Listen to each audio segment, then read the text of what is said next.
Okay, I think we're live, and so welcome to the live stream today. Let me just double check that we're live. Yeah, we're good. So good to go. Welcome to today's segment. And I thought about talking a little bit about the categories of consciousness of terrestrial man. Just to give you a little introduction, like a little the menu, and then you can go on reading it in the Testament. It's Volume 1, Book of Life, Volume 1, section. I'm going to read a little bit from the section 100 and in the 50s. It already starts in the hundreds, 130s, around there. So, but let me give you a little introduction first. Like if we see, look at the main symbol here, we can see that we have the planet here, right? We have the planet, and then we have this starry night field around the planet representing the categories of consciousness of terrestrial mankind. And we can see that the planet Earth is going towards the star representing the great birth or the cosmic birth, where the planet will experience cosmic consciousness. And to the planet it takes about 15 minutes. To the human beings on Earth it takes around 2,000 years, roughly. It takes about 500 years for the people who are here closest to the star, and it takes up to 3,000 years for the beings down here who are furthest away from the star but still incarnated on the planet. So if we look at this transition where the planet, the planetary being is moving into the real human kingdom, the portal to the true human kingdom, real human kingdom, is this star representing cosmic consciousness, right? So once we through that and we have activated our intuition body again, which is now latent, we are able to use our intuition body to see the spiritual worlds and all the answers that exist there. And that is the definition of cosmic consciousness, that we again reactivate our intuition body, coming out of its latent state and into its first incipient move towards culmination. And that culmination doesn't take place until we are way over here in the blue, culminating, right? Blue representing intuition energy. So this is just the incipient state right here with the stars. But to get back to the categories of consciousness of terrestrial man, if we zoom in here first, look at this symbol, we see that the planet again is represented in this symbol as these two circles, concentric circles. And on the planet right now we see that there are three world impulses. There's a new world impulse, which is this one here. So the planet is, imagine the planet moving upwards in evolution again, right, towards the star. So we have the new world impulse, and then we have the old world impulse, which is mostly covering the planet, and then there is this ancient world impulse, which is about nature, religions, and stuff like that. Hardly any left on the planet. Mostly we have the old world impulse, and that is the religious principle, like Christianity, Buddhism, Islam, that kind of stuff. Religious principle. The new world impulse is the science and research, the natural sciences impulse, and the new spirituality impulse. So we see these three impulses on the planet right now coming from a God source, first eternal, here up. So we see this symbol is called the Spirit of God upon the face of the water. So the Spirit of God is on our planet right now, planet Earth, divided into, we're in touch with these three parts of the Spirit of God, right? If we see this different perspective, we see again, we have the Earth here again. Now the two concentric circles are now orange. So that's still the planet. And we have the old world impulse represented again by this band, white band with the vertical stripes again. The spiritual principle, I mean the religious principle. It's enough for you to just believe in things. You don't have to like really know them for sure. You can just trust outside authorities. So that's the old world impulse. The new world impulse is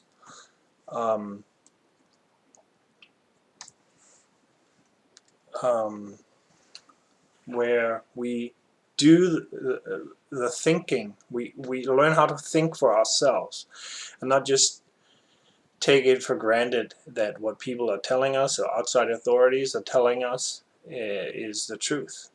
So that's a new world impulse. We want to know for sure that the facts are really what they say they are, or they appear to be. So this symbol, Martinus, entitled The Categories of Consciousness of Terrestrial Human Beings. We can see there are two groups. There's Group A, the top one, and there's Group B, the bottom one.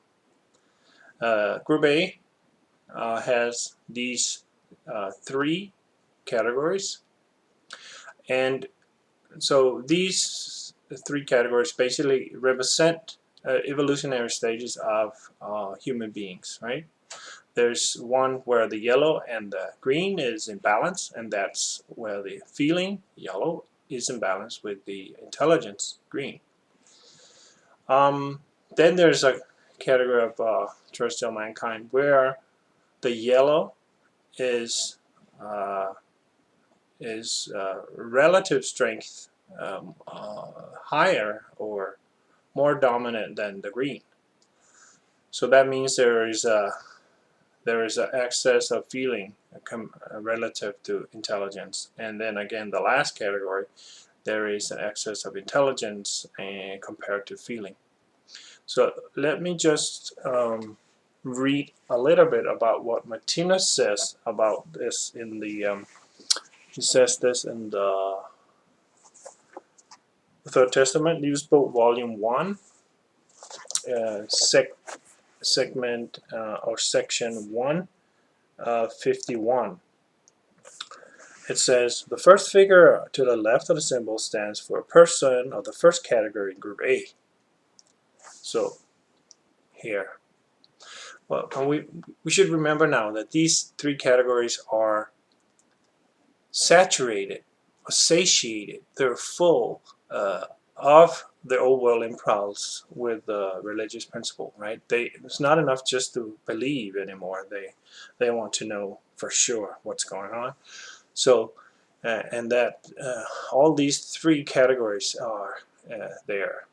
And these three categories in Group B are the beings that are still not satiated. They're still hungry for the religious principle, so still enough for them to believe in religions and so forth. So I'm not going to read a lot because you can read it yourself. Volume 1, Book of Life. So section 151. The first figure to the left on the symbol stands for a person of the first category in Group A. We see that the yellow and green areas are equal in size. Because the colors, as you know, already express feeling and intelligence, this must mean that those people within the category have equal intelligence and feeling.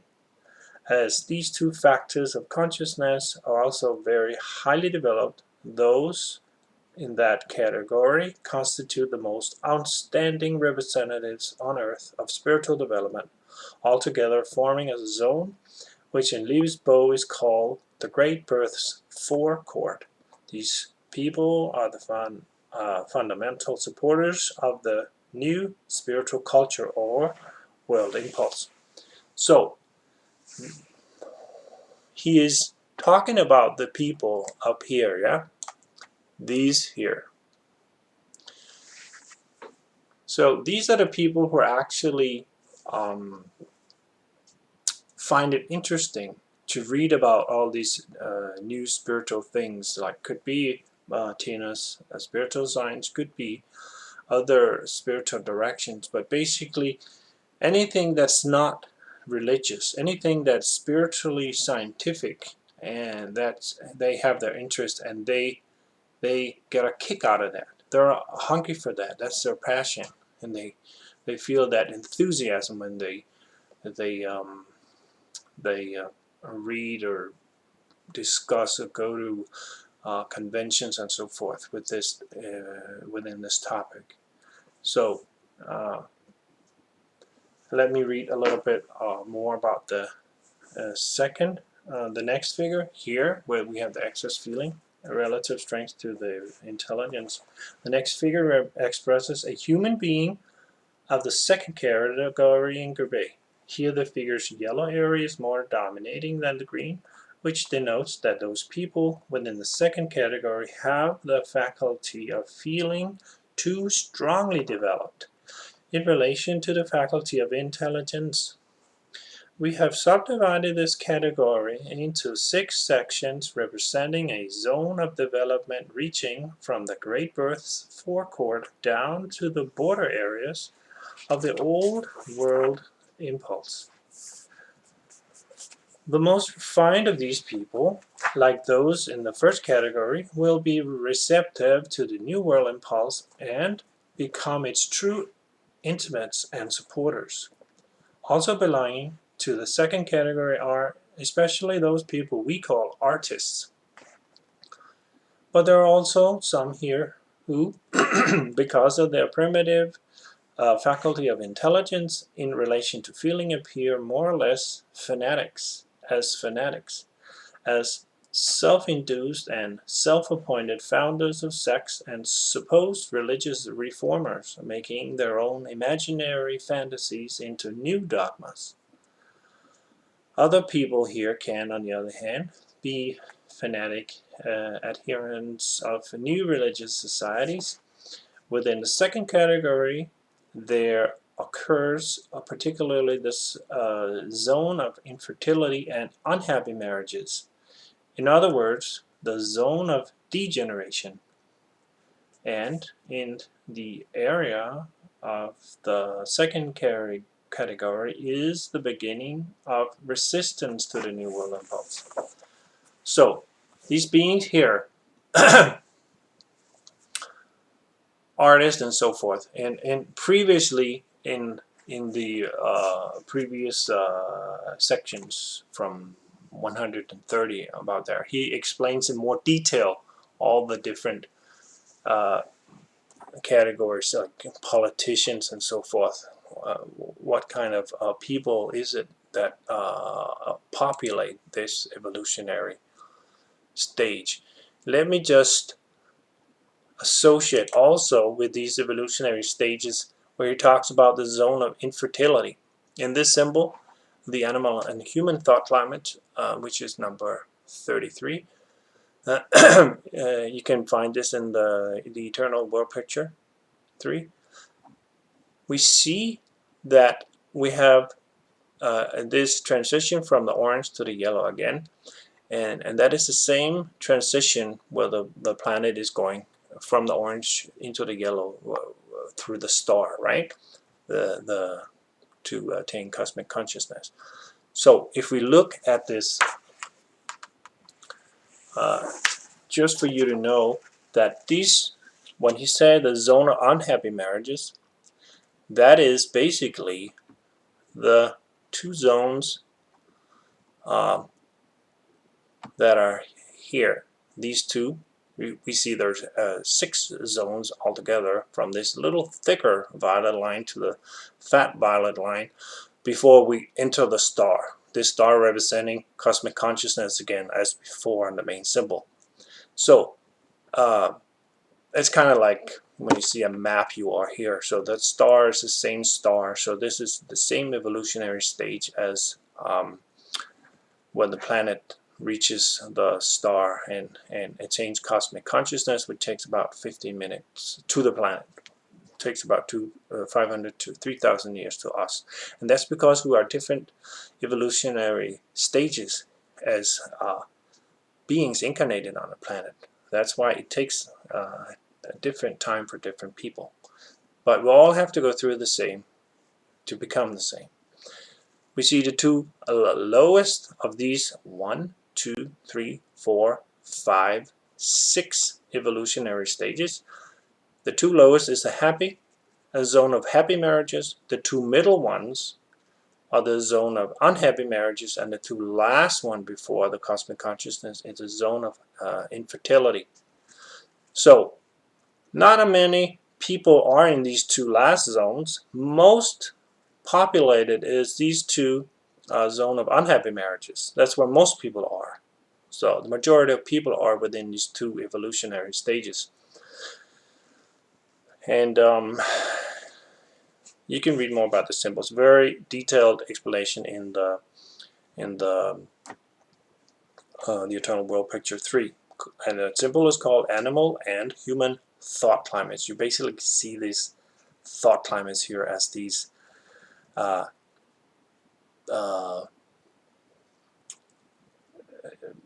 kind of like, it's not octagons, but it's like you have these, they begin and then they culminate and then they end. So symbolically denoting a thought climate's incipient stage, growth, expansion, culmination, and then tapering off and dying out. So, and so it's very interesting to read about this symbol if you want to correlate it with this categories of consciousness. So let me just read on a little bit about these categories of consciousness. So we did this one, and then in section 153 he says, Martino states here in his book, the third and last figure at the top of the symbol expresses the third category following the colors, shows people from that category possessing too little feeling in relation to intelligence. They are therefore less religious than those in the second category. But they do represent the same zone of development, yet in a different way. These people have been divided into 5 sections. The most prominent represent what we call science. Likewise, politicians and born businessmen also have their fields of development in this area. Because of underdeveloped feeling, it is in this zone that we find anti-religious people and the so-called supercriminals. So this is anti-criminal, there's a lot of different evolutionary stages within the subcategories of Group A, right? So a lot of different standards, but they all have that in common, that they have a relative strength between the feeling and the intelligence out of balance, here with more intelligence and feeling. As already mentioned, it applies to all people within these categories that they have outgrown the old world impulse and are not particularly receptive to divine suggestion. They can definitely not be inspired or converted by the ordinary forms of services, christenings, or sacraments, but on the contrary, only by life's own religion or language, which again in reality means the new world impulse. This brings us to the end of Group A. So basically they cannot use faith anymore, right? Like faith-based societies and so forth. It's kind of interesting. I don't know if you know, but there is actually an atheist church in America, and actually, they go to church and they share the belief that they don't believe in God, right? They believe that God does not exist. So it's very popular because you get the social element and stuff, just like you would in a regular church.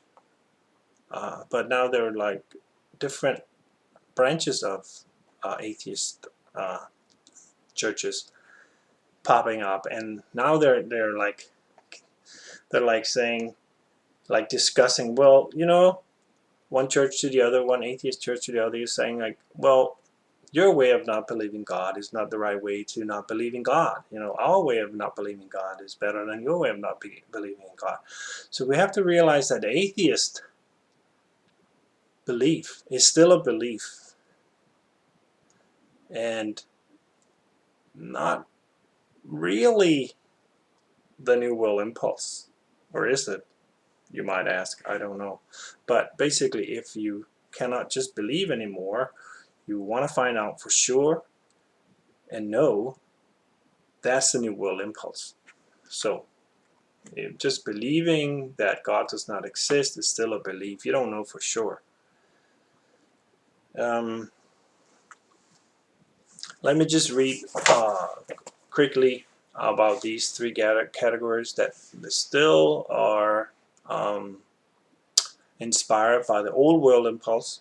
So those Martinez calls group A, and that's symbolized by the star out here, the octagonal star. Group B. So section 154. The next figure on the right at the bottom of the symbol expresses the first category in group B. So that's this one where they're in balance. Yeah? As the figure shows, just as with those in the first category of group A, the human beings here possess equal intelligence and feeling.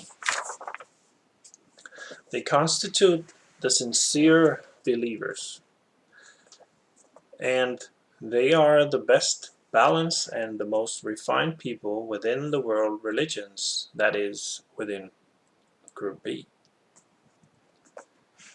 The second figure expresses the second category in group B, showing human beings having too much feeling in relation to intelligence, making them hyper-religious. So now we're here, yeah? See, there's excess feeling relative to intelligence. So these people do not show the kind of common sense in their behavior that we see from those in the first category of the same group. This condition releases itself in the form of holy wrath and masked intolerance, or in the persecution of people who think in another way or have a different religious concept. The latter was especially dominant during the Middle Ages, when burning at the stake was practiced. And it is also from that time we have the people who chiefly became representatives of that factor we have defined under the concept of the hard skin. But the same type is also to be found at the present time, and the New World impulse will meet no little resistance from such people within any of the world religions. So these people here, really they're religious people, right? You call them what? They have holy wrath. You know, they really go after people who don't think like them. So these people here are not receptive to the new world impulse, like these people up here, right? What does that mean? Well, it means that they cannot read the Third Testament, because the Third Testament of Martinez represent the New World impulse, right? It's spiritual science. It's not the only spiritual science. It's one take on inspirational stuff from the New World impulse. So let's not make the Third Testament into a new religion. That's the last thing we want to do. So let's see this third and last figure at the bottom represents the third and last category in Group B. This figure shows that these people appear with too much intelligence in relation to feeling. So we see the green is bigger than the yellow. They are therefore not very religiously minded, as they have no conscience with regard to the laws of civilization. In many cases they will, to a great extent, be in permanent disharmony with those laws, and so will appear as criminals. Just as in the case of some people from the last section of the third category in Group A, like over here, right? And then the last section, section 157, with reference to human beings in the criminal world, it must be said that the disharmony in all of them and their unfeeling behavior will lead to great suffering and a hard fate for them, through which their primitive and underdeveloped faculty of feeling will be matured and ennobled, so that they will be made receptive to conversion by the old or the new world impulse, thus being ready once more for direction towards the kingdom of light, which is a real human kingdom, right? With the star again, cosmic consciousness, being the entrance to the real human kingdom. So that's a little introduction, and there's much more detail in the volume 1 of the Third Testament, Livets Bog volume 1.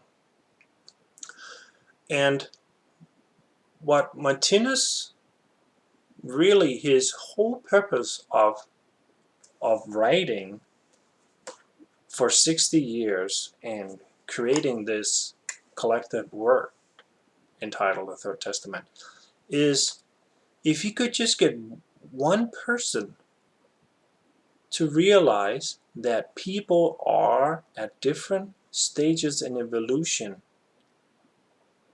and they cannot, it's not a matter of will to change an evolutionary stage. They are there, and they need to experience what is representative of the evolution there in order to evolve further on. So if we can learn to suspend our judgment on people who are criminals, people who are religious, people who are scientists, people who are less evolved than us relatively. We've been there. We're less evolved than somebody who's more evolved than us. So it's always relative, this with evolution. But if we can suspend our judgment, that means if we can just accept who they are, because based on the knowing that they cannot be any different right now. Our judgment doesn't change their evolutionary stage. It's so they can't just will, and a criminal can't just will not being a criminal. It's a matter of evolution. They have to experience, okay, being a criminal, it gives me suffering, right? Do I want to suffer, or do I want something pleasant, right? Want to suffer, or do I want to live a life in harmony? So that is what criminals must learn. They must learn to live in harmony with the rest of civilization.